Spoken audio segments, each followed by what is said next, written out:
ಕೇವಲ ತನ್ನ ಮನೆಗೆ ಪುನರಾಗಮನವನ್ನ ಮಾಡಿದ್ದಷ್ಟೇ ಅಲ್ಲ, ಈ ದೇಶದ ಒಂದು ಸಂಸ್ಕೃತಿಯ ಪುನರುತ್ಥಾನಕ್ಕೆ ಒಂದು ಹೊಸ ಶಕೆಯನ್ನೇ ಹೊತ್ತು ತಂದಿದ್ದಾನೆ ರಾಮ.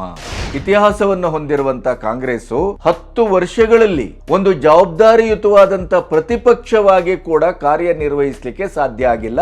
ಇದು ದೇಶದ ದುರಂತ ಅಂತ ಮಾಗಡಿ ಬಾಲಕೃಷ್ಣ ಮೊನ್ನೆ ಏನ್ ಹೇಳಿದ್ರು? ಗ್ಯಾರಂಟಿಯನ್ನ ಕೊಟ್ಟಿದ್ದೇವೆ, ನುಡಿದಂತೆ ನಡೆದಿದ್ದೇವೆ, ನೀವು ನಮಗೆ ವೋಟ್ ಹಾಕದೇ ಇದ್ರೆ ಗ್ಯಾರಂಟಿ ನಿಲ್ಲಿಸ್ತೇವೆ. ಇಂಥ ಒಂದು ರಿಫ್ಟ್ ಅನ್ನ ಮಾಡ್ಕೊಳ್ಳೋ ಬದಲು ಅದನ್ನ ಕೂತ್ಕೊಂಡು ಸರಿಯಾದ ರೀತಿಯಲ್ಲಿ ಚರ್ಚೆ, ಒಂದು ಸಂವಾದದ ಮೂಲಕ ರಾಜ್ಯಕ್ಕೆ ತರಬೇಕಾದಂಥ ಬೇಡಿಕೆಗಳನ್ನು ತರಬೇಕೋ ಅಥವಾ ನೀವು ವಿರುದ್ಧವಾಗಿ ಹೋಗಿ ಪ್ರತಿಭಟನೆ ಮಾಡಿ ಅವರಿಗೆ ಬಾಯಿಗೆ ಬಂದಂಗೆ ಬೈದು ಅದನ್ನು ತರಬೇಕೋ ಅನ್ನುವ ಪ್ರಶ್ನೆ ಒಂದು. ಯಡಿಯೂರಪ್ಪನವರು ಬಿಟ್ಟರೆ, ಯಡಿಯೂರಪ್ಪನವರು ಟ್ರಂಪ್ ಕಾರ್ಡ್ ಬಿಟ್ಟರೆ ರಾಜ್ಯದಲ್ಲಿ ಏನೂ ನಡೆಯುವುದಿಲ್ಲ ಅನ್ನೋದು ಅದು ಮತ್ತೆ ಮತ್ತೆ ಸಾಬೀತಾಗ್ತಾ ಇರುವ ಹಿನ್ನೆಲೆಯಲ್ಲಿ ತಾನೇ ಯಡಿಯೂರಪ್ಪನವರ ಮಗ ವಿಜಯೇಂದ್ರ ಈಗ ಅಧ್ಯಕ್ಷತೆಯ ಸಾರಥ್ಯವನ್ನು ವಹಿಸಿದ್ದು.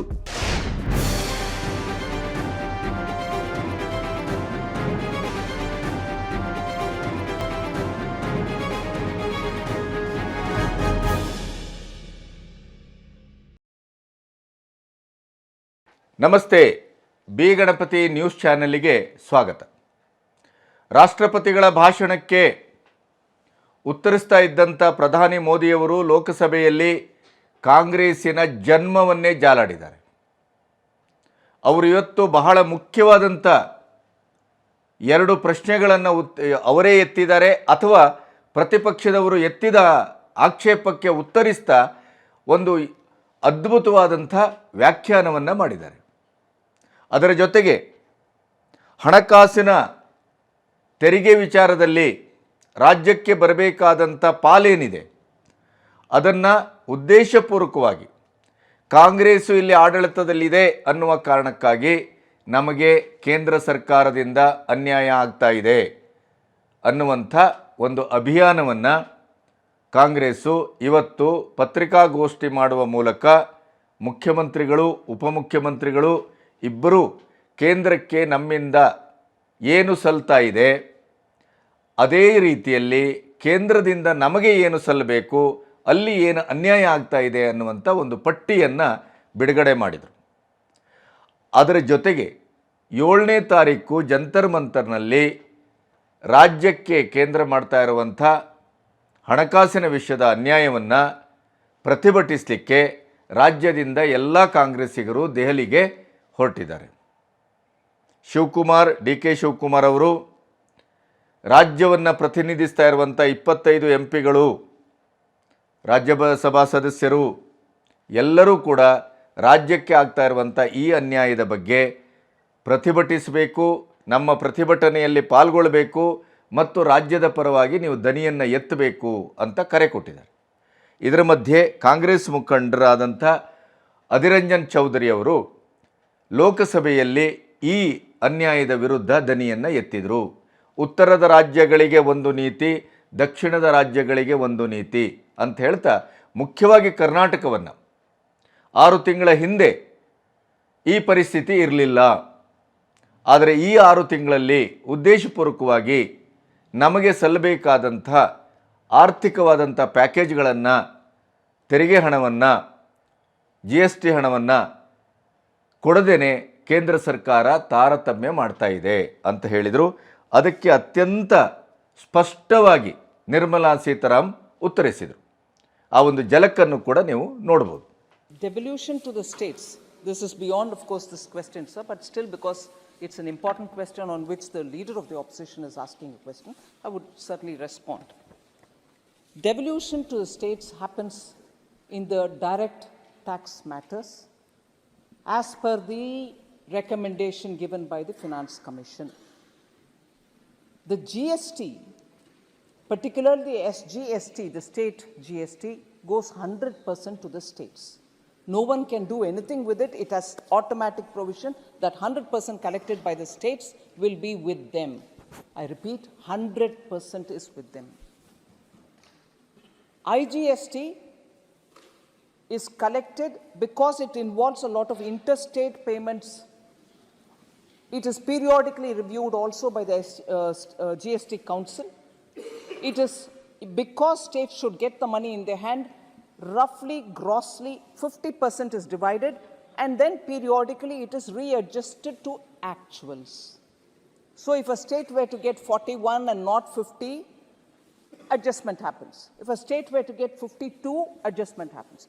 So every now and then, when money gets accumulated under the IGST, it is divided grossly at 50-50 to all states and gets reconciled over the time according to the data that comes up. ಪ್ರಧಾನಿ ಮೋದಿಯವರು ಮಾತಾಡ್ತಾ ರಾಹುಲ್ ಗಾಂಧಿ ಅವರಿಂದ ಹಿಡಿದು ನೆಹರುವರೆಗೆ, ಇಂದಿರಾ ಗಾಂಧಿಯವರೆಗೆ ಅತ್ಯಂತ ಲಘುದಾಟಿಯಲ್ಲಿ ಇವತ್ತು ಕಾಲೆಳೆದರು. ಅದರ ಜೊತೆಗೆ ರಾಮ ಕೇವಲ ತನ್ನ ಮನೆಗೆ ಪುನರಾಗಮನವನ್ನು ಮಾಡಿದ್ದಷ್ಟೇ ಅಲ್ಲ, ಈ ದೇಶದ ಒಂದು ಸಂಸ್ಕೃತಿಯ ಪುನರುತ್ಥಾನಕ್ಕೆ ಒಂದು ಹೊಸ ಶಕೆಯನ್ನೇ ಹೊತ್ತು ತಂದಿದ್ದಾನೆ ರಾಮ. ಅಬ್ ಕೆ ಬಾರ್ 400 ಪಾರ್ ಅಂತ ಹೇಳ್ತಾ ಈ ಸಾರಿ ನಮ್ಮ NDA ಸರ್ಕಾರ 400 ಮೀರಿ ಸೀಟುಗಳನ್ನು ಗಳಿಸ್ತದೆ ಅನ್ನೋದನ್ನು ನಾನು ಹೇಳಬೇಕಾಗಿಲ್ಲ, ಇಡೀ ದೇಶವೇ ಹೇಳ್ತಾ ಇದೆ. ಅದರ ಜೊತೆಗೆ ಖರ್ಗೆ ಅವರೇ ಸ್ವತಃ ಲೋಕಸಭೆಯಲ್ಲಿ ಇದನ್ನು ಉಚ್ಚರಿಸಿದ್ದಾರೆ ಅನ್ನುವ ಮಾತನ್ನು ಹೇಳ್ತಾ, ಪರಿವಾರವಾದಕ್ಕೆ ನಾವು ವಿರೋಧ ಅಲ್ಲ ಅನ್ನುವಂಥ ಮಾತನ್ನು ಹೇಳಿದರು. ಪರಿವಾರವಾದಕ್ಕೆ ನಮ್ಮ ವಿರೋಧ ಇದೆ, ಯಾಕೆ ಹಾಗಾದರೆ? ಬಹಳ ಮುಖ್ಯವಾದಂಥ ಒಂದು ಡಿಬೇಟಿಗೆ ಪ್ರಧಾನಿಯವರು ಒಂದು ಫುಲ್ ಸ್ಟಾಪ್ ಇಡುವ ರೀತಿಯಲ್ಲಿ ಬಹಳ ಚೆನ್ನಾಗಿ ಇವತ್ತು ಅದನ್ನು ಉತ್ತರಿಸಿದರು. ಪರಿವಾರವಾದ ಅಂದರೆ ಏನು? ಪರಿವಾರವಾದಕ್ಕೆ ನಾವು ವಿರೋಧಿಸುವುದಿಲ್ಲ ಹೇಗೆ ಅನ್ನೋದನ್ನು ಬಹಳ ಚೆನ್ನಾಗಿ ಹೇಳಿದರು. ಒಂದು ಪರಿವಾರದ ಕೈಯಲ್ಲಿ ಒಂದು ರಾಜಕೀಯದ ಇಡೀ ಆಡಳಿತ ಅಥವಾ ದೇಶದ ಆಡಳಿತ ಇರುವುದನ್ನು ಮಕ್ಕಳು ಮೊಮ್ಮಕ್ಕಳು ಅವ್ರ ಮಕ್ಕಳು ಹೀಗೆ ಇಡೀಯದಾದಂಥ, ಅಂದರೆ ಗಾಂಧಿ ಪರಿವಾರದ ಹೆಸರನ್ನು ಎಲ್ಲಿಯೂ ಎತ್ತದೇನೆ ಒಂದು ಕುಟುಂಬ ಇಡೀ ಪರಿವಾರದ ಮೂಲಕ ಒಂದು ಕುಟುಂಬವೇ ಇಡೀ ರಾಜಕಾರಣವನ್ನು, ದೇಶದ ಆಡಳಿತವನ್ನು ನಿಗ್ರಹಿಸುವ ಈ ಏಕಚಕ್ರಾಧಿಪತ್ಯ, ನಿರಂಕುಶ ಪ್ರಭುತ್ವ ಹೇಗೆ ಕೌಟುಂಬಿಕ ರಾಜಕಾರಣದಲ್ಲಿ ಹುಟ್ಟುಕೊಳ್ಳುತ್ತದೆ, ಪರಿವಾರವೇ ರಾಜಕೀಯವನ್ನು ನಿಗ್ರಹಿಸುವ ಮಟ್ಟಕ್ಕೆ ಬಂದಾಗ ಮಾತ್ರ ನಾವು ಪರಿವಾರ ರಾಜಕಾರಣವನ್ನು ವಿರೋಧಿಸ್ತಾ ಇದ್ದೇವೆ. ಅದೇ ನೀವು ಒಂದು ಕನ್ಸ್ಟ್ರಕ್ಟಿವ್ ಆದಂಥ ರಾಜಕಾರಣದ ನೆಲೆಗಳನ್ನು ಕಚ್ಚಿ ಬರುವಂಥ, ಅಭಿವೃದ್ಧಿ ರಾಜಕಾರಣಕ್ಕೆ ತಮ್ಮನ್ನು ಅರ್ಪಿಸಿಕೊಂಡು ಬರುವಂಥ, ಹೊಸ ಹೊಸ ಆಲೋಚನೆಗಳನ್ನು, ಹೊಸ ಹೊಸ ದಿಕ್ಕು ದಿಸೆಗಳನ್ನು ಶೋಧಿಸಿ ಬರುವಂಥ ಯಾವುದೇ ರಾಜಕಾರಣಿ ಒಂದು ಕುಟುಂಬದಿಂದ 10 ಜನ ಬಂದರೂ ನಾವು ಅದನ್ನು ಸ್ವಾಗತಿಸ್ತೇವೆ ಅಂತ ಹೇಳಿದ್ರು. ಇದು ಬಹಳ ಅದ್ಭುತವಾದಂಥ ಹೇಳಿಕೆ ಮತ್ತು ಬಹಳ ಸ್ಪಷ್ಟವಾದಂಥ ಹೇಳಿಕೆ. ಅಂದರೆ ಒಳ್ಳೆಯ ರಾಜಕೀಯ ಪಟುಗಳು, ದೇಶದ ಅಭಿವೃದ್ಧಿಯ ಕನಸನ್ನು ಹೊತ್ತು ಬರುವಂಥ ಯುವ ಸಮುದಾಯದಿಂದ ಪ್ರಾತಿನಿಧಿಕವಾಗಿ ಬರುವಂಥ ಎಷ್ಟೇ ರಾಜಕಾರಣಿಗಳು ಒಂದೇ ಕುಟುಂಬದಿಂದ ಬಂದರೂ ಕೂಡ ನಾವು ಅದನ್ನು ವಿರೋಧಿಸುವುದಿಲ್ಲ. ಅಂದರೆ BJPಯ ಪರಿವಾರ ರಾಜಕಾರಣದ, ವಂಶ ರಾಜಕಾರಣದ ವ್ಯಾಖ್ಯೆ ಇವತ್ತು ಅದರ ಇಡೀಯದಾದಂಥ ಗುಟ್ಟನ್ನು ಅಥವಾ ಒಳಗಿನ ತನ್ನದೇ ಆದಂಥ ಸೈದ್ಧಾಂತಿಕವಾದ ನಿಲುವನ್ನು, ನೀತಿಯನ್ನು ಪ್ರಧಾನಿ ಮೋದಿಯವರು ಸಂಸತ್ತಿನಲ್ಲಿ ಬಹಳ ಸ್ಪಷ್ಟೀಕರಿಸಿದರು. ಇದು ಬಹಳ ಕರೆಕ್ಟಾಗಿದೆ ಅಂತ ಅನ್ನಿಸ್ತದೆ ನನಗೆ. ಈಗ ಚಿದಂಬರಮ್ಮನ ಮಗ ಅವರು ಬರುವುದರ ಬಗ್ಗೆ ಅವರ ಆಕ್ಷೇಪ ಇಲ್ಲ.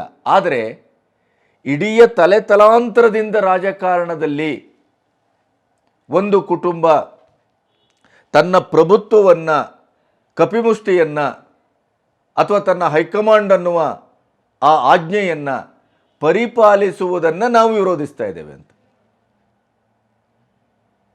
ನೆಹರುವಿನಿಂದ ರಾಹುಲ್ ಗಾಂಧಿಯವರೆಗಿನ ಪರಿವಾರ ರಾಜಕಾರಣವನ್ನು ನಾವು ವಿರೋಧಿಸ್ತೇವೆ ಅಂತ ಬಹಳ ಸ್ಪಷ್ಟವಾಗಿ ಅದನ್ನು ಇವತ್ತು ಹೇಳಿದರು. ಇನ್ನೊಂದು ಅವರು ಬಹಳ ಚೆನ್ನಾಗಿ ಹೇಳಿದರು, ಏನು ಅಂತಂದರೆ,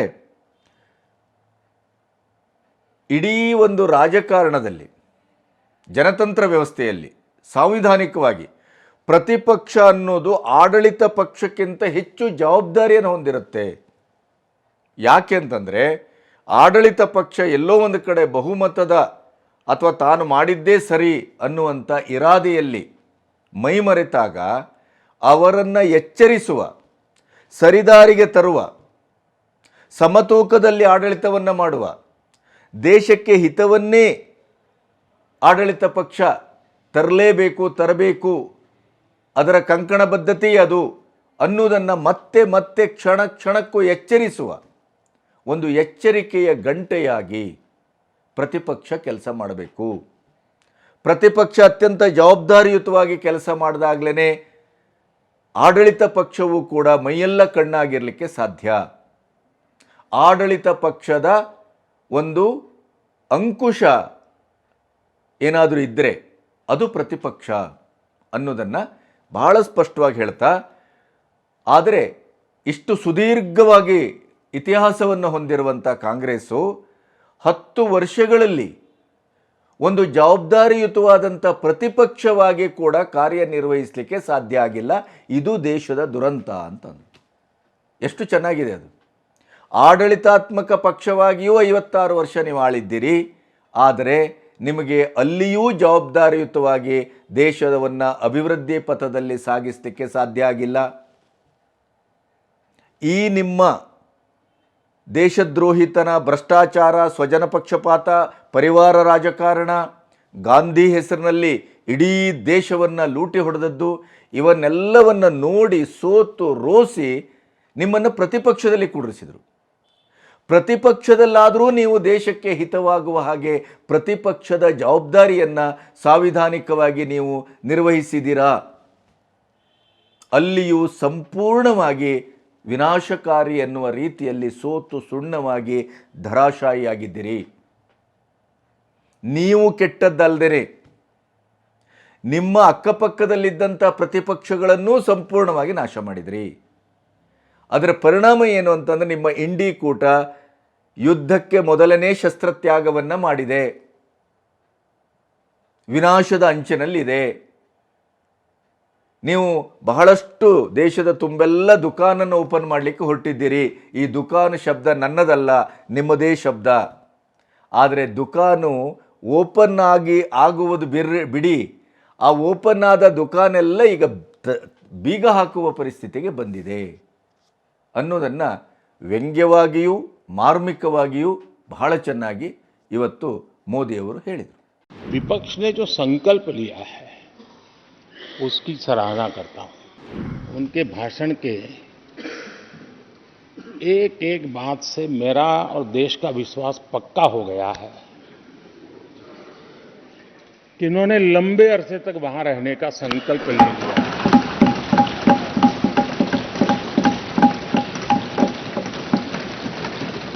आप कई दशक तक जैसे यहां बैठे थे वैसे ही कई दशक तक वहां बैठने का आपका संकल्प, और जनता जनार्दन तो ईश्वर का रूप होती है और अगले चुनाव में दर्शक दिशा में दिखेंगे. क्या हो गया है दादा? क्या देश के युवा जी की बात होती है? समाज के सब वर्ग नहीं होते हैं? क्या देश की नारी की बात होती है? देश की सभी नारी नहीं होती है? कब तक टुकड़ों में सोचते रहोगे? कब तक समाज को बांटते रहोगे? सब सीमा करो. बहुत तोड़ा देश को. आज विपक्ष की जो हालत होगी ना, इसकी सबसे दोषी कांग्रेस पार्टी है. ಅಂದರೆ ಕಾಂಗ್ರೆಸ್ಸಿನ ಒಟ್ಟು ದುಸ್ಥಿತಿಯ ಚಿತ್ರಣವನ್ನು ಮೋದಿ ಎಷ್ಟು ಚೆನ್ನಾಗಿ ಅವರಲ್ಲಿ ವಿವರಿಸಿದರು ಅಂದರೆ ನಿಮಗೆ ಅದನ್ನು ಕೇಳಿದಾಗ ಹೌದಲ್ವಾ, ಆಡಳಿತ ಪಕ್ಷದಲ್ಲಿದ್ದು 5.5 ದಶಕಗಳನ್ನು ಆಳಿದ್ರಿ, ಅನುಭವಿಸಿದ್ರಿ, ಎಲ್ಲವನ್ನ ಮಾಡಿದ್ರಿ. ಜನ ನಿಮ್ಮನ್ನು ತಿರಸ್ಕಾರ ಮಾಡಿದರು, ರೋಸಿ ಹೋದರು, ನಿಮ್ಮನ್ನು ಪ್ರತಿಪಕ್ಷದಲ್ಲಿ ಕೂಡರು ಹಾಗೆ ಮಾಡಿದರು. ಪ್ರತಿಪಕ್ಷದಲ್ಲಿ 1 ದಶಕ ನಿಮಗೆ ಜವಾಬ್ದಾರಿಯುತವಾದಂಥ ಒಂದು ಪ್ರತಿಪಕ್ಷವಾಗಿ ಕಾರ್ಯನಿರ್ವಹಿಸಲಿಕ್ಕೆ ಆಗಲಿಲ್ವಲ್ಲ, ನೀವು ಇನ್ನೇನು ಮಾಡಬಲ್ರಿ? ಅದಕ್ಕಾಗಿಯೇ ಇನ್ನೂ ನಿಮಗೆ ಬಹುಶಃ ಇನ್ನೂ ಕೆಲವು ಅವಕಾಶವನ್ನು ಪ್ರತಿಪಕ್ಷದಲ್ಲಿ ನೀವು ಪಳಗುವಲ್ಲಿವರೆಗೂ ಜನ ನೀಡ್ತಾರೆ ಅಂತ ವ್ಯಂಗ್ಯ ಮಾಡ್ತಾ ಅದನ್ನು ನಿಲ್ಲಿಸಿದರು ಅವರು.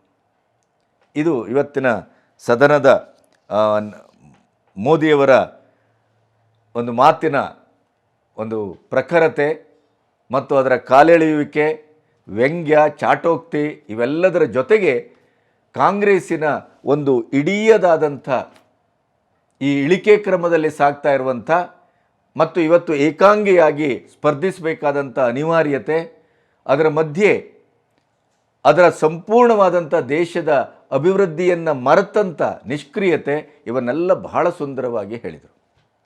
ಅದರ ಮಧ್ಯೆ ಕಾಂಗ್ರೆಸ್ಸಿನ AICC ಅಧ್ಯಕ್ಷರಾದಂಥ ಖರ್ಗೆಯವರು ಇತ್ತೀಚಿನ ದಿನಗಳಲ್ಲಿ ತುಂಬ ಹತಾಶರಾದಂಗೆ ಕಾಣುತ್ತೆ. ಅವರು ಹೇಳಿದರು, ನಾನು ಕರ್ನಾಟಕದಿಂದ ಬಂದವನು, 5 ದಶಕದ ಅನುಭವವನ್ನು ಹೊತ್ತಿದ್ದೇನೆ, 15 MP ಕರ್ನಾಟಕದಲ್ಲಿ ಆರಿಸಿ ತರಲಿಕ್ಕೆ ನನ್ನಿಂದ ಸಾಧ್ಯ ಆಗಲಿಲ್ಲ ಅಂತಾದರೆ AICC ಅಧ್ಯಕ್ಷ ಸ್ಥಾನಕ್ಕೆ ನಾನು ರಾಜೀನಾಮೆ ಕೊಡಬೇಕಾಗತ್ತೆ ಅನ್ನುವಂಥ ಸುಳಿವನ್ನು, ಎಚ್ಚರಿಕೆಯನ್ನು ಕೊಟ್ಟಿದ್ದಲ್ಲದೆ ಇನ್ನೊಂದು ಬಹಳ ಮಹತ್ವದ ಸಂಗತಿಯನ್ನು ಅವರು ಇವತ್ತು ಪ್ರಸ್ತಾಪ ಮಾಡಿದ್ದಾರೆ. ಏನು ಅಂತಂದರೆ,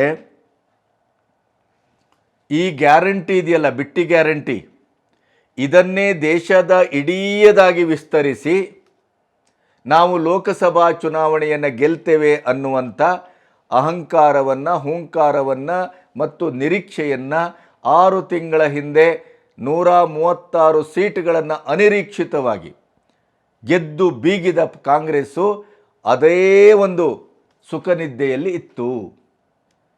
ಪಂಚರಾಜ್ಯ ಚುನಾವಣೆಯಲ್ಲಿ ಅದನ್ನೇ ಪ್ರಯೋಗವನ್ನು ಮಾಡಿತ್ತು. ರಾಜಸ್ಥಾನದಲ್ಲಿ 7 ಗ್ಯಾರಂಟಿಯನ್ನು ಘೋಷಿಸಿತು. ಅದರ ಫಲಿತಾಂಶ ಏನು ಅನ್ನೋದು ನಮಗೆಲ್ಲರಿಗೂ ಕಣ್ಣು ಮುಂದೆ ಇದೆ. ಅದನ್ನೇ ದೃಷ್ಟಿಯಲ್ಲಿಟ್ಟು ಗ್ಯಾರಂಟಿಯನ್ನು ನಂಬಬೇಡಿ. ನೀವು ಗ್ಯಾರಂಟಿಯ ಮೇಲೆ ಭರವಸೆಯನ್ನು ಇಟ್ಟರೆ ಪಂಚರಾಜ್ಯ ಚುನಾವಣೆಯ ಸಂದರ್ಭದಲ್ಲಿ ಏನು ನಮಗೆ ಆಘಾತ ಆಗಿದೆ, ಫಲಿತಾಂಶ ಬಂದಿದೆ, ಅದನ್ನು ನೀವು ಕಲ್ಪನೆ ಮಾಡಿಕೊಳ್ಳಿ, ಗ್ಯಾರಂಟಿಯನ್ನು ನಂಬಬೇಡಿ. ಮಾಗಡಿ ಬಾಲಕೃಷ್ಣ ಮೊನ್ನೆ ಏನು ಹೇಳಿದರು, ಗ್ಯಾರಂಟಿಯನ್ನು ಕೊಟ್ಟಿದ್ದೇವೆ, ನುಡಿದಂತೆ ನಡೆದಿದ್ದೇವೆ, ನೀವು ನಮಗೆ ವೋಟ್ ಹಾಕದೇ ಇದ್ದರೆ ಗ್ಯಾರಂಟಿ ನಿಲ್ಲಿಸ್ತೇವೆ. ಖರ್ಗೆ ಅವರೇನು ಹೇಳ್ತಾರೆ, ಗ್ಯಾರಂಟಿ ವರ್ಕ್ ಆಗಲಿಲ್ಲ. ನೋಡಿ, ಅವರ ಗ್ಯಾರಂಟಿಗಳನ್ನೇ ಅವರು ವಿಡ್ರಾ ಮಾಡ್ತಾ ಇದ್ದಾರೆ. ಚುನಾವಣೆಯ ಗಿಮಿಕ್ಸ್ ಅನ್ನೋದಕ್ಕೆ ಗ್ಯಾರಂಟಿ ಅನ್ನೋದು ಕೇವಲ ಗೆಲ್ಲುವ ತಂತ್ರ, ಕಣ್ಣೊರೆಸುವ ತಂತ್ರ, ಮೋಸದ ದಾರಿ ಮತ್ತು ಅದು ಚುನಾವಣೆಯ ಗಿಮಿಕ್ಸ್ ಅನ್ನೋದನ್ನು ಕಾಂಗ್ರೆಸ್ಸಿಗರೇ ಬೇರೆ ಬೇರೆ ವಿಧಾನಗಳಲ್ಲಿ ಅದನ್ನು ಹೇಳ್ತಾ ಇದ್ದಾರೆ. ಈಗ ಅದಕ್ಕೆ ಅಧಿಕೃತವಾದ ಮುದ್ರೆಯನ್ನು ಗ್ಯಾರಂಟಿ ಫೇಲ್ ಆಗಿದೆ, ಗ್ಯಾರಂಟಿ ವರ್ಕ್ ಆಗೋದಿಲ್ಲ, ಗ್ಯಾರಂಟಿಯನ್ನು ನಂಬ್ಕೋಬೇಡಿ ಅಂತ ಸ್ವತಃ ಖರ್ಗೆ ಅವರೇ ಹೇಳಿದ್ದಾರೆ.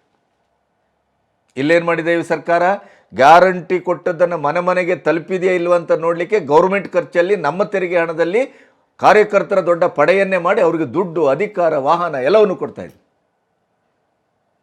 ಇದು ಒಂದು ರೀತಿಯಲ್ಲಿ ಆಘಾತಕಾರಿ ಆತ್ಮವಿಮರ್ಶೆ ಅಲ್ಲ, ಇದು ಆತ್ಮ ಪ್ರಲಾಪ. ಇದು ಹಿತವನ್ನು ಬಯಸುವವನು, ಮುಂದೆ ನಡೆಯಬೇಕು ಅಂತ ಇಚ್ಛೆ ಪಡುವವನು, ಅಭಿವೃದ್ಧಿಶೀಲ ರಾಜಕೀಯವನ್ನು ಅಪೇಕ್ಷೆ ಪಡುವವರು ಏನು ಮಾಡ್ತಾರೆ, ತಪ್ಪುಗಳನ್ನು ಆತ್ಮಾವಲೋಕನದ ಮೂಲಕ ಅದನ್ನು ಸರಿಪಡಿಸ್ಕೊಳ್ತಾರೆ. ಇದಲ್ಲ, ಆತ್ಮ ಪ್ರಲಾಪ ಇದು. ಸೋತಿದ್ದೇವೆ, ನೀವೆಲ್ಲರೂ ಮತ್ತೆ ಸಚಿವರಿಗೆ ಅವರು ವಾರ್ನಿಂಗ್ ಮಾಡಿದ್ದಾರೆ, ಸಚಿವರೇನಾದರೂ ನಿರ್ಲಕ್ಷ್ಯ ಮಾಡಿದರೆ, ನೀವು ಚುನಾವಣೆಯಲ್ಲಿ ಗೆಲ್ಲುವಂಥ ಒಂದು ಶ್ರಮವನ್ನು ಹಾಕದೇ ಇದ್ದರೆ, ಒಗ್ಗಟ್ಟಾಗಿ ನೀವು ಕೆಲಸ ಮಾಡದೇ ಇದ್ದರೆ, ಇಲ್ಲಿ ನಾವು 15 ಸೀಟ್ ಬಿಡಿ 5 ಸೀಟನ್ನು ಗೆಲ್ಲುವುದಿಲ್ಲ, ನೆನಪಿಡಿ ಅನ್ನುವಂಥ ಎಚ್ಚರಿಕೆಯನ್ನು ಕೊಟ್ಟಿದ್ದಾರೆ. ರಾಜೀನಾಮೆಯ ಒಂದು ಇದನ್ನು ಮುಂದವರು ಇಟ್ಟಿದ್ದಾರೆ. ಇದರ ಅರ್ಥ ಖರ್ಗೆಯವರು ಎಷ್ಟು ಹತಾಶರಾಗಿದ್ದಾರೆ, ಕಾಂಗ್ರೆಸ್ಸಿನ ಬೇಸ್ ಹೇಗೆ ಕುಸಿತಾ ಇದೆ, ಅವರ ಆತ್ಮವಿಶ್ವಾಸ ಹೇಗೆ ನಿರಾಸೆಯ ಮಡುವಿನಲ್ಲಿ ಮುಳುಗೋಗ್ತಾ ಇದೆ ಅನ್ನೋದರ ಸೂಚನೆ ಪ್ರತಿಯೊಬ್ಬರ ಮಾತಲ್ಲೂ ಕಾಣ್ತಾ ಇದೆ. ಅದರದೇ ಸೂಚನೆ ಈ ತೆರಿಗೆಯ ಹಣ ನಮಗೆ ವಂಚನೆ ಆಗ್ತಾ ಇದೆ ಅನ್ನೋದನ್ನು ದೆಹಲಿಗೆ ಹೋಗಿ, ಅದು ಗೌರ್ಮೆಂಟ್ ಖರ್ಚಲ್ಲೇ ಹೋಗ್ತಾರೆ ಗ್ಯಾರಂಟಿ. ಇಡೀ ಸಚಿವ ಸಂಪುಟ ಇವತ್ತು ಹೋಗ್ತಾ ಇದೆಯಲ್ಲ, ಅದು ಗೌರ್ಮೆಂಟ್ ಖರ್ಚಲ್ಲೇ ಹೋಗ್ತದೆ, ತೆರಿಗೆ ಹಣದಲ್ಲೇ ಹೋಗ್ತದೆ, ನಮ್ಮ ಹಣದಿಂದಲೇ ಹೋಗ್ತಾರೆ. ಇಲ್ಲಿ ಬರ ಬಿದ್ದು ಒದ್ದಾಡ್ತಾ ಇದ್ದೇವೆ, ನೀರಿನ ಬರ, ವಿದ್ಯುತ್ ಬರ, ಆಹಾರದ ಬರ, ರೈತರಿಗೆ ಸಂಪೂರ್ಣವಾಗಿ ಅವರು ಕುಸಿದು ಕೂತಿದ್ದಾರೆ. ಅಭಿವೃದ್ಧಿಯ ಎಲ್ಲ ಇದು ಬಂದಾಗಿ ಹೋಗಿದೆ. ನಮಗೆ ತೆರಿಗೆ ಹಣವನ್ನು ನಮಗೆ ಬರಬೇಕಾದ ಪಾಲು ಕೊಡದೆ ರಾಜ್ಯ ಸಾಲದಲ್ಲಿ ಮುಳುಗುವ ಪರಿಸ್ಥಿತಿ ಬಂದಿದೆ ಅಂತ ಇವತ್ತು ಸಿದ್ದರಾಮಯ್ಯನವರು ಹೇಳಿದ್ದಾರೆ. ಸಾಲದಲ್ಲಿ ಮುಳುಗುವ ಪರಿಸ್ಥಿತಿ ಕೇಂದ್ರದಿಂದ ಬಂದದ್ದಲ್ಲ. ಇವತ್ತು ನಿರ್ಮಲಾ ಸೀತಾರಾಮನ್ ಅವರು ಏನು ಉತ್ತರ ಕೊಟ್ಟರು ಅನ್ನೋದನ್ನು ಅವರು ಯಾವ ಫೋರ್ಸಲ್ಲಿ ಹೇಳಿದರು, ಅವ್ರು ಏನು ಹೇಳಿದರು, ಯಾವುದೇ ಕಾರಣಕ್ಕೂ ಹಣಕಾಸು ಮಂತ್ರಿಗೆ ಹಣಕಾಸು ನಿಯೋಗ ಶಿಫಾರಸು ಮಾಡಿದ್ದನ್ನು ಉಲ್ಲಂಘಿಸುವ ಅಧಿಕಾರವೇ ಇಲ್ಲ. ಮುಂದೆ ನಿಮ್ಮ GST 100% ಅದು ನಿಮಗೇ ಸಲ್ತದೆ. ಏನು ಹಣಕಾಸು ಆಯೋಗ ನಮಗೆ ಏನೋ ಶಿಫಾರಸು ಮಾಡಿದೆ ಅದರ ಪ್ರಕಾರ ಸಂಪೂರ್ಣವನ್ನು ಕೊಟ್ಟಿದ್ದೇವೆ. ಅದರ ಬಗ್ಗೆ ನೀವು ಯಾವ ಚರ್ಚೆಗೂ ನಾವು ಸಿದ್ಧವಾಗಿದ್ದೇವೆ. ನನ್ನಿಂದ ಅನ್ಯಾಯ ಆಗಿಲ್ಲ.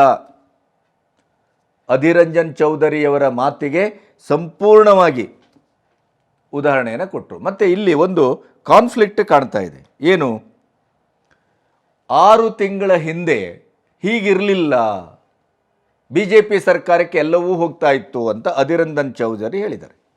ಅದೇ ರಾಜ್ಯ ಕಾಂಗ್ರೆಸ್ ಏನು ಹೇಳ್ತಾ ಬಂತು, ಕೇಂದ್ರದಿಂದ ಏನನ್ನೂ ತರಲಿಲ್ಲ ಈ 25 ಸಚಿವರು MP ಗಳು. ನೀವು ಕೇಂದ್ರದಿಂದ ಅನುದಾನವೂ ತರಲಿಲ್ಲ, ಕೇಂದ್ರದಿಂದ ಯೋಜನೆಗಳನ್ನು ತರಲಿಲ್ಲ, ರಾಜ್ಯಕ್ಕೆ ಏನನ್ನೂ ತರಲಿಲ್ಲ ಈ BJP ಸರ್ಕಾರ ಅಂತ ಚುನಾವಣೆಯಲ್ಲೂ ಹೇಳಿತು, ಅದರ ನಂತರವೂ ಹೇಳಿತು. ಹಾಗಾದರೆ ಅಧೀರ್ ರಂಜನ್ ಚೌಧರಿ ಯಾಕೆ ಈ ಮಾತನಾಡಿದ್ರು? 6 ತಿಂಗಳ ಹಿಂದೆ ಹೀಗಿರಲಿಲ್ಲ, ಈಗ ಈ ಕಳೆದ 6 ತಿಂಗಳಲ್ಲಿ ಕಾಂಗ್ರೆಸ್ ಸರ್ಕಾರ ಇದೆ ಅನ್ನುವ ಕಾರಣಕ್ಕಾಗಿ ಇಲ್ಲಿ ಮಲತಾಯಿ ಧೋರಣೆಯನ್ನು ಮಾಡಲಾಗ್ತಾ ಇದೆ ಅಂತಂದರು. ಅದಕ್ಕೆ ನಿರ್ಮಲಾ ಸೀತಾರಾಮನ್ ಹೇಳಿದರು, ನಾವು ಆ ರೀತಿ ಮಾಡಲಿಕ್ಕೆ ಬರುವುದೇ ಇಲ್ಲ ಅಂತ, ನಮಗೆ ಅಧಿಕಾರವೇ ಇಲ್ಲ ಅಂತ. ತೆರಿಗೆ ಹಣದಲ್ಲಿ ವಂಚಿಸುವ ಅಥವಾ ಏನೇ ಮಾಡಿಕೊಳ್ಳುವುದಕ್ಕೂ ನಮಗೆ ಅಧಿಕಾರವೇ ಇಲ್ಲ. ಹಣಕಾಸು ನಿಯೋಗ ಅಥವಾ ಹಣಕಾಸು ಆಯೋಗ ಏನು ಹೇಳ್ತಾ ಇದೆ ಅದನ್ನು ನಾವು ಕೊಡ್ತೇವೆ. ಅವರು ಇನ್ನೊಂದು ಪ್ರಶ್ನೆಯನ್ನು ಕೇಳಿದರು ನಿರ್ಮಲಾ ಸೀತಾರಾಮನ್, ಏನಂತಂದರೆ, ನೀವು 6 ತಿಂಗಳ ಹಿಂದಿನಿಂದ ಇವತ್ತಿನವರೆಗೆ ಸುಮಾರು 7 ತಿಂಗಳ ಅಧಿಕಾರದಲ್ಲಿದ್ದೀರಿ, 7 ತಿಂಗಳ ಯಾಕೆ ಸುಮ್ಮನೆ ಉಳಿದ್ರಿ? ಈಗ ಯಾಕೆ ಬರ್ತಾ ಇದ್ದೀರಿ? ಯಾಕೆ ಈ ಪ್ರಶ್ನೆಯನ್ನು ಈಗ ಎತ್ತುತ್ತಾ ಇದ್ದೀರಿ? ರಾಜ್ಯದ ಗಾತ್ರ, ಅಲ್ಲಿಯ ಅರಣ್ಯದ ಪ್ರದೇಶ, ಅಲ್ಲಿಯ ಅಭಿವೃದ್ಧಿ ಕಾರ್ಯಗಳು, ಅವರ ಖರ್ಚು ವೆಚ್ಚಗಳು ಇವೆಲ್ಲವನ್ನು ಗಮನಿಸಿ ರಾಜ್ಯವಾರು ಏನೇನು ಕೊಡಬೇಕು ಅಂತ ಹಣಕಾಸು ಆಯೋಗ ಪುನರ್ವಿಮರ್ಶಿತ ಒಂದು ಹೊಸ ಇದನ್ನು ಮಾಡಿದೆ. ಅದರ ಆಯೋಗದ ಪ್ರಕಾರ, ಆ ಶಿಫಾರಸಿನ ಪ್ರಕಾರ ರಾಜ್ಯಗಳಿಗೆ ಏನೇನು ಸಲ್ಲಬೇಕು ಅದನ್ನು ನಾವು ಕೊಟ್ಟಿದ್ದೇವೆ. ಈ ನಮ್ಮ BK ಹರಿಪ್ರಸಾದ್ ಗುಜರಾತ್ ಮಾದರಿ ಅಂದರೆ ಪಂಗನಾಮ, ಗುಜರಾತಿಗಳೆಲ್ಲ ಈ ಬ್ಯಾಂಕಿಗೆ ಪಂಗನಾಮ ಹಾಕಿ ಹೋದವರು ಹಾಗೆ ಹೀಗೆ ಅಂತ ಅವರದೇ ಆದಂಥ ಹರ್ಕಬಾಯಲ್ಲಿ, ಅದು ಬಾಯೋ ಚಪ್ಪಲಿಯೋ ನಾಲ್ಗೆಯೋ ಒಂದು ಅರ್ಥ ಆಗೋದಿಲ್ಲ ಬಿಡಿ. ಅವರಿಗಲ್ಲಿ ಕಾಂಗ್ರೆಸ್ನಲ್ಲಿ ಯಾವುದೇ ಒಂದು ಅಧಿಕಾರ ಇಲ್ಲ, ಯಾವುದೇ ಮಾನ್ಯತೆ ಇಲ್ಲ. ಅವರು ಅತ್ಲಾಗ ಕಾಂಗ್ರೆಸ್ನವನು ಬೈತಾರೆ, ಅತ್ಲಾಗ ಸಿದ್ದರಾಮಯ್ಯನವನು ಬೈತಾರೆ, ಇತ್ಲಾಗ ಮೋದಿಯವರನ್ನು ಬೈತಾರೆ. ಅವರ ಮಾತಿಗೆ ಅರ್ಥವೇ ಇಲ್ಲ. ಆದರೂ ಅವರು ಇವತ್ತು ಒಂದಿಷ್ಟು ಈ ಬೊಗಳುವ ಕೆಲಸವನ್ನು ಮಾಡಿದ್ದಾರೆ. ಸಂಪೂರ್ಣವಾಗಿ ರಾಜ್ಯಕ್ಕೆ ಅನ್ಯಾಯ ಆಗಿದೆ. ನಾನು ಹೇಳೋದು, ಈ ಸಂದರ್ಭದಲ್ಲಿ ನೀವು ಜಂತರ್ ಮಂತರ್ನಲ್ಲಿ ಪ್ರತಿಭಟನೆಯನ್ನು, ಒಂದು ರೀತಿ ಐತಿಹಾಸಿಕ ಪ್ರತಿಭಟನೆ, 75 ವರ್ಷದಲ್ಲಿ ಯಾವತ್ತೂ ಬಹುಶಃ ಕರ್ನಾಟಕ ಜಂತರ್ ಮಂತರ್ಗೆ ಹೋಗಿ ದೆಹಲಿಗೆ ಹೋಗಿ ಪ್ರತಿಭಟನೆ ಮಾಡೋದಿಲ್ಲ. ನೀವು ಈ ಥರ ಪ್ರತಿಭಟನೆಯನ್ನು ಮಾಡ್ತೀರಿ ಅಂತಾದರೆ, 6 ತಿಂಗಳ ಹಿಂದೆ BJP ಸರ್ಕಾರವೂ ಏನನ್ನೂ ತಂದಿಲ್ಲ, ಏನನ್ನೂ ಕೊಟ್ಟಿಲ್ಲ ಅಂತ ಹೇಳ್ತೀರಿ. ನಿಮಗೆ ನೆನಪಿದೆ, ಯಡಿಯೂರಪ್ಪನವರು ಒಂಟಿಯಾಗಿ ನೆರೆಯ ಪರಿಹಾರಕ್ಕಾಗಿ ಇಡೀ ರಾಜ್ಯವನ್ನು ಸುತ್ತಾಗ್ತಾ ಇದ್ದಾಗಲೂ ಕೇಂದ್ರ ಸರ್ಕಾರ ಅವರಿಗೆ ಪರಿಹಾರವನ್ನು ಕೊಟ್ಟು ಅವರನ್ನು ನೀವು ಮುಂದೋಗಿ ನಾವಿದ್ದೇವೆ ಅನ್ನುವಂಥ ಕೆಲಸವನ್ನು ಮಾಡಿಲ್ಲ ಅಂತ ನಾವೆಲ್ಲರೂ ಆಕ್ಷೇಪ ಎತ್ತಿದ್ದೇವೆ. ನಿಮಗೆ ನೆನಪಿದೆ. ಅದಕ್ಕೆ ಅದರದೇ ಆದಂಥ ಕಾರ್ಯಕಾರಣಗಳು ಇದೆ ಅನ್ನೋದನ್ನು ಮತ್ತೆ ಅದು ಕೇಂದ್ರ ಸರ್ಕಾರ ವಿಷದಪಡಿಸಿದೆ. ಅಂದರೆ ಅಲ್ಲಿ ಹೇಳ್ತೀರಿ, ಹಿಂದಿನ BJP ಸರ್ಕಾರಕ್ಕೆ ನೀವೆಲ್ಲವನ್ನೂ ಕೊಡ್ತಾ ಇದ್ರಿ. ರಾಜ್ಯ ಸರ್ಕಾರದ ಕಾಂಗ್ರೆಸ್ನವ್ರು ಹೇಳ್ತಾರೆ, BJPಯವ್ರಿಗೂ ಏನೂ ತಂದಿಲ್ಲ, BJPಯವರು ರಾಜ್ಯಕ್ಕಾಗಿ ಏನೇ ಮಾಡಿಲ್ಲ, ನಾವು ಸರ್ಕಾರಕ್ಕೆ ಬಂದ ಮೇಲೆ ನಮಗೆ ಏನನ್ನೂ ಕೊಟ್ಟಿಲ್ಲ. ಈ ಥರದ ಈ ದ್ವಂದ್ವಗಳು ಯಾಕೆ? ಮತ್ತು ನೀವು ಕೊಡುವ ಅಂಕಿಅಂಶಗಳು ನಿರ್ಮಲಾ ಸೀತಾರಾಮನ್ ಅವರ ಪ್ರಕಾರ ಅದು ಸಂಪೂರ್ಣವಾಗಿ ತಪ್ಪಿದೆ. ನೀವು ರಾಜಕೀಯ ಮಾಡ್ತಾ ಇದ್ದೀರಿ. ನೀವು ಚುನಾವಣಾ ಪೂರ್ವಕ ಸಂದರ್ಭದಲ್ಲೇ ಇಡೀ ಇದ್ದಾಗಿ ರಾಜಕೀಯ ಕಾರಣಕ್ಕಾಗಿ ಈ ಪ್ರಶ್ನೆಯನ್ನು ಎತ್ತುತ್ತಾ ಇದ್ದೀರಿ ವಿನಃ ಯಾವುದೇ ರೀತಿಯಲ್ಲೂ ನನಗೆ ಅನ್ಯಾಯ ಮಾಡುವ ಅಧಿಕಾರವೂ ಇಲ್ಲ. ಹಣಕಾಸು ಆಯೋಗ ಶಿಫಾರಸನ್ನು ಮಾಡಿದ್ದನ್ನು ಮೀರಿ ನಿಮಗೆ ಹೆಚ್ಚುವರಿಯನ್ನು ಕೊಡುವ ಅಧಿಕಾರವೂ ನನಗಿಲ್ಲ, ಬಹಳ ಸ್ಪಷ್ಟವಾಗಿ ಹೇಳಿದ್ದಾರೆ. ಹಾಗಾಗಿ ಈ ಪ್ರತಿಭಟನೆ ಕೂಡ ಒಂದು ಚುನಾವಣೆಯ ಒಂದು ಗ್ಯಾರಂಟಿ, ಬಿಟ್ಟಿ ಗ್ಯಾರಂಟಿ ಥರನೇ ಇದೊಂದು ಗಿಮಿಕ್ಸು ಅನ್ನೋದರ ಬಗ್ಗೆ ಹೆಚ್ಚು ಸಂದೇಹ ಮೂಡ್ತಾ ಇದೆ.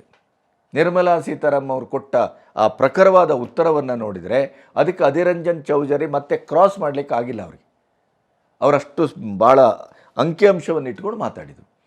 ಇಂಥ ವಸ್ತುಸ್ಥಿತಿ ಇದ್ದಾಗ ಕೇಂದ್ರ ಸರ್ಕಾರದ ಮೇಲೆ ಅನಾವಶ್ಯಕವಾಗಿ ಹರಿಹಾಯುವುದು, ಅವರನ್ನು ದ್ವೇಷ ರಾಜಕಾರಣದ ಒಂದು ಆಡಂಬಲವಾಗಿ ನೋಡೋದು, ವ್ಯಕ್ತಿಗತವಾಗಿ ಮೋದಿಯವರ ಬಗ್ಗೆ ಇಲ್ಲಸಲ್ಲದ ಶಬ್ದಗಳಲ್ಲಿ ಪ್ರಹಾರ ಮಾಡೋದು, ಇಂಥ ಒಂದು ರಿಫ್ಟನ್ನು ಮಾಡಿಕೊಳ್ಳೋ ಬದಲು ಅದನ್ನು ಕೂತ್ಕೊಂಡು ಸರಿಯಾದ ರೀತಿಯಲ್ಲಿ ಚರ್ಚೆ, ಒಂದು ಸಂವಾದದ ಮೂಲಕ ರಾಜ್ಯಕ್ಕೆ ತರಬೇಕಾದಂಥ ಬೇಡಿಕೆಗಳನ್ನು ತರಬೇಕೋ ಅಥವಾ ನೀವು ವಿರುದ್ಧವಾಗಿ ಹೋಗಿ ಪ್ರತಿಭಟನೆ ಮಾಡಿ ಅವರಿಗೆ ಬಾಯಿಗೆ ಬಂದಂಗೆ ಬೈದು ಅದನ್ನು ತರಬೇಕೋ ಅನ್ನುವ ಪ್ರಶ್ನೆ ಒಂದು. ಎರಡನೇದಾಗಿ ನಿರ್ಮಲಾ ಸೀತಾರಾಮನ್ ಅವರು ಅದಕ್ಕೆ ಅದರದೇ ಆದಂಥ ಒಂದು ರಚನಾತ್ಮಕ ವ್ಯವಸ್ಥೆ ಇದೆ. ಆ ವ್ಯವಸ್ಥೆ ಪ್ರಕಾರ ನಾವು ಪ್ರತಿ ರಾಜ್ಯಗಳಿಗೂ ಹಂಚಿದ್ದೇವೆ. ಅದು ಸಾಂವಿಧಾನಿಕವಾದಂಥ ವಿತರಣೆ ಹೊರತು ನಮ್ಮ ಕೈಯಲ್ಲಿ ಯಾವುದೂ ಇಲ್ಲ. ನಾವು ಅನ್ಯಾಯ ಮಾಡಲಿಕ್ಕೂ ಸಾಧ್ಯ ಇಲ್ಲ. ನಿಮಗೆ ಹೆಚ್ಚುವರಿಯಾಗಿ ನಾವು ಒಂದಿಷ್ಟು ಕೊಟ್ಬಿಡೋದು ಅನ್ನುವಂಥದ್ದು, ಆ ಥರ ನಿಮಗೆ ಕಾಣಿಕೆ ಕೊಡಲಿಕ್ಕೂ ನಮ್ಮ ಹತ್ರ ಆಗೋದಿಲ್ಲ ಅನ್ನೋದನ್ನು ಸ್ಪಷ್ಟವಾಗಿ ಹೇಳಿದರು. ಇದರ ಮಧ್ಯೆ ರಾಜ್ಯದಲ್ಲಿ ಬಹಳ ದೊಡ್ಡ ಬೆಳವಣಿಗೆಯೊಂದು ನಡೀತಾ ಇದೆ. ಫೆಬ್ರವರಿ 10ಕ್ಕೆ ಅಮಿತ್ ಶಾ ಅವರು ರಾಜ್ಯಕ್ಕೆ ಬರ್ತಾ ಇದ್ದಾರೆ. ಚುನಾವಣಾ ಪೂರ್ವ ಒಂದು 2 ದಿನದ ಭೇಟಿ. ಅವರು ಇಲ್ಲಿ ಎಲ್ಲ ಬಿ ಜೆ ಪಿಯವರೊಟ್ಟಿಗೆ ಮಾತಾಡ್ತಾ ಮತ್ತು ಬಿ ಜೆ ಪಿಯಿಂದ ಆಚೆ ಹೋದವರನ್ನು ಈಚೆ ತರುವ ಕೆಲಸ ಇತ್ಯಾದಿ ಇತ್ಯಾದಿ ಎಲ್ಲವೂ ಇದೆ. ಅದರ ಮಧ್ಯೆ ಕಾಂಗ್ರೆಸ್ಸಿಗೆ ಮತ್ತೊಂದು ಬಾಂಬ್ ಹಾಕ್ತಾರೋ ಅನ್ನುವಂಥ ಒಂದು ಸುದ್ದಿ ಈಗೆಲ್ಲ ಕಡೆ ಹರಡ್ತಾ ಇದೆ. ಏನದು ಅಂತಂದರೆ, ನಿಮಗೆ ನೆನಪಿರಬೇಕು, ಕಳೆದ 10 ದಿನದ ಹಿಂದೆ ಶಿವಮೊಗ್ಗದಲ್ಲಿ ಒಂದು ಮಠದ ಕಾರ್ಯಕ್ರಮದಲ್ಲಿ ಒಟ್ಟಾದಂಥ ಶಾಮನೂರು ಮತ್ತು ಬಿ ವೈ ರಾಘವೇಂದ್ರ ಅವರನ್ನು ಅಲ್ಲಿ ನೀವು ಗಮನಿಸಿದ್ದೀರಿ. ಆಮೇಲೆ ಒಬ್ಬ ಹಿರಿಯ ಕಾಂಗ್ರೆಸ್ಸಿನ ಆಯಕಟ್ಟಿನ ರಾಜಕಾರಣಿಯಾಗಿ ತನ್ನ ಆಯುಷ್ಯ ಪೂರ್ತಿ ಬೆಳೆದು ಬಂದಂಥ ಶಾಮನೂರವರು ಈ ಇಳಿಯ ವಯಸ್ಸಲ್ಲೂ ಬಿ ವೈ ರಾಘವೇಂದ್ರನನ್ನೇ ಮುಂದಿನ ಎಲೆಕ್ಷನ್ನಲ್ಲಿ ನೀವು ಆರಿಸಿ ಕಳಿಸ್ಬೇಕು.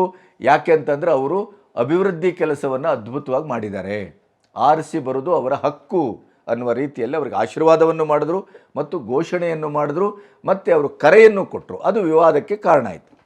ಈಗ ನೋಡಿ, ಸುತ್ತೂರು ಮಠಕ್ಕೆ ಬರ್ತಾರೆ ಅಮಿತ್ ಶಾ.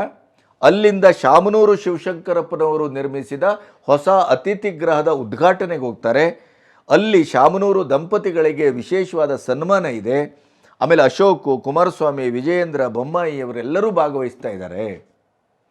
ಬಿ ವೈ ರಾಘವೇಂದ್ರನ್ನ ಗೆಲ್ಲಿಸಿ ಅಂತಂದರು.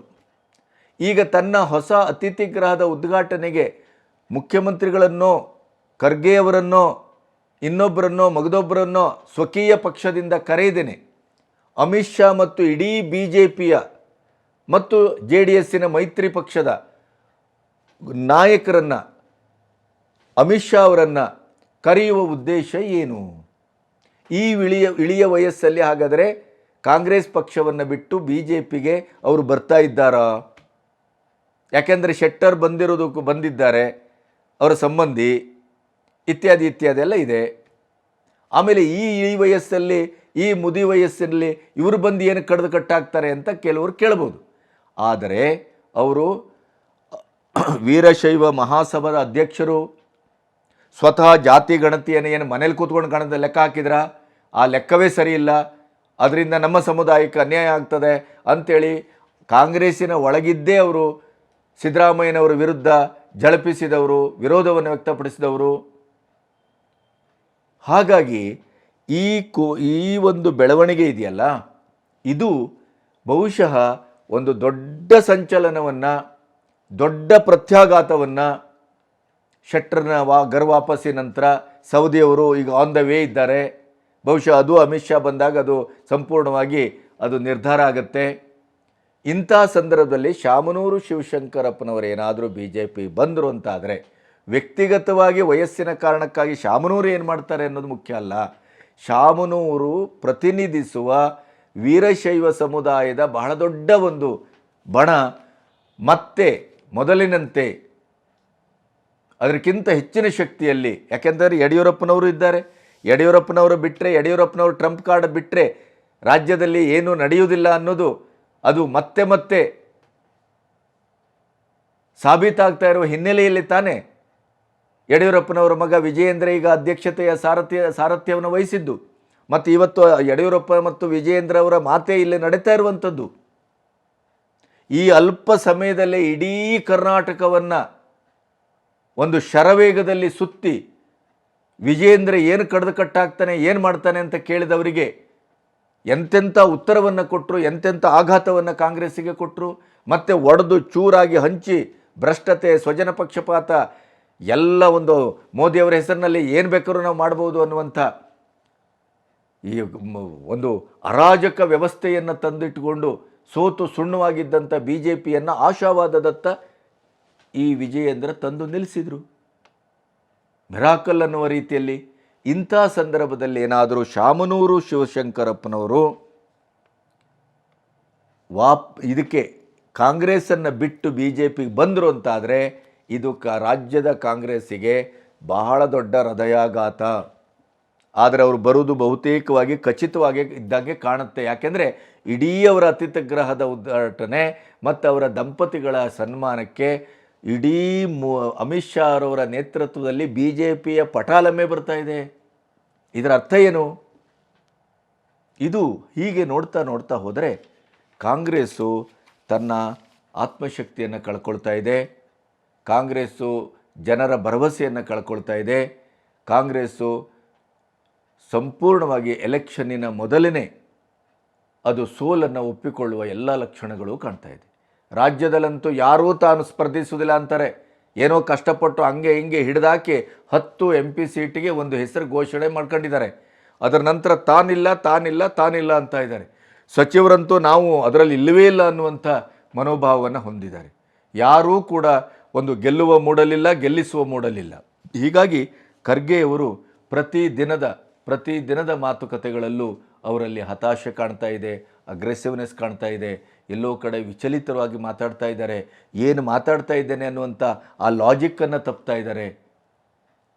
ಹಾಗಾಗಿ ಅದನ್ನೆಲ್ಲವನ್ನು ನೋಡಿದರೆ ರಾಹುಲ್ ಗಾಂಧಿ ನ್ಯಾಯ ಯಾತ್ರೆ ಅದು ಸಂಪೂರ್ಣವಾಗಿ ಅವರಿಗೆ ಅನ್ಯಾಯದ ಯಾತ್ರೆ ಆಗ್ತಾ ಇದೆ. ಹೋದಲ್ಲಿ ವಿರೋಧ, ಎಲ್ಲ ಜನಸಮುದಾಯ ಸೇರ್ತಾರೆ, ಅಲ್ಲಿ ಮೋದಿಯ ಘೋಷಣೆ ಕೂಗಲ್ಪಡ್ತದೆ. ಇಂಥ ಒಂದು ಪ್ರತಿರೋಧದ ಮಧ್ಯೆ ಕಾಂಗ್ರೆಸ್ಸು ಸಂಪೂರ್ಣವಾಗಿ ಹತಾಶದ ಒಂದು ಮೂಡಲಿದೆ. ಅದರ ಜೊತೆಗೆ ಛಿದ್ರಗೊಂಡಿದೆ. ಇಂಡಿ ಕೂಟ ನವನಾಶನ ಆಗೋಗಿದೆ. ಇನ್ನು ಮುಂದಿನ ಎಲೆಕ್ಷನ್ನಲ್ಲಿ ವಿಜಯ ಅಥವಾ ಸ್ಪರ್ಧೆ ಅನ್ನೋದು ಏಕಪಕ್ಷೀಯವಾಗಿ ಬಿ ಜೆ ಪಿಯತ್ತಲೇ ಪ್ರತಿಯೊಂದು ಸಮೀಕ್ಷೆಯು, ಪ್ರತಿಯೊಂದು ಘಟನೆಗಳು ಸಂಪೂರ್ಣವಾಗಿ ಅಲ್ಲಿ ಅದು ಕೇಂದ್ರೀಕೃತಗೊಳ್ಳುವುದನ್ನು ನೋಡ್ತಾ ಹೋದರೆ ಈ ಬಾರಿಯ ಚುನಾವಣೆ ಒಂದು ಐತಿಹಾಸಿಕ ಚುನಾವಣೆ, ಮತ್ತೊಂದು ಐತಿಹಾಸಿಕ ಫಲಿತಾಂಶವನ್ನು ತರುವ ಚುನಾವಣೆ ಅನ್ನೋದರ ಬಗ್ಗೆ ಅಚ್ಚರಿಯ ಫಲಿತಾಂಶ ಅಲ್ಲ, ನಿರ್ದಿಷ್ಟವಾದ ಫಲಿತಾಂಶ, ನಿರೀಕ್ಷೆಯ ಫಲಿತಾಂಶ, ಮತ್ತು ಅದು ಏಕಪಕ್ಷೀಯವಾದಂಥ ಫಲಿತಾಂಶ ಆಗುವ ಎಲ್ಲ ಲಕ್ಷಣಗಳು ಕಾಣ್ತಾ ಇದೆ. ಅದರ ಜೊತೆಗೆ ಮೊನ್ನೆ ಹೇಗೆ ಅನುದಾನವನ್ನು ತರಲಿಕ್ಕೆ ವಿಶೇಷ ವಿಮಾನದಲ್ಲಿ ಹೋದರೋ ಅದೇ ರೀತಿ ರಾಜ್ಯದ ಈ ಬಡತನದ ಪರಿಸ್ಥಿತಿಯಲ್ಲೂ, ಅಸಹಾಯಕ ಪರಿಸ್ಥಿತಿಯಲ್ಲೂ ರಾಜ್ಯದ ತೆರಿಗೆ ಹಣವನ್ನು, ಬೊಕ್ಕಸದ ಹಣವನ್ನು ಅದನ್ನೇ ಖರ್ಚು ಮಾಡಿ ಇವರ ಇಡೀ ಪಟಾಲಮು ದೆಹಲಿಗೆ ಹೋಗಿ ಒಂದಿಷ್ಟು ಪ್ರತಿಭಟನೆ ಹೆಸರಿನಲ್ಲಿ ಮಜಾ ಉಡಾಯಿಸಿ ಬರ್ತದೆ ಅನ್ನೋದರ ಬಗ್ಗೆ ಜನರೇ ಮಾತಾಡ್ತಾ ಇದ್ದಾರೆ ಹೊರತು ನಮ್ಮದೇನೂ ಆಕ್ಷೇಪ ಅಲ್ಲ. ನಮಸ್ತೆ.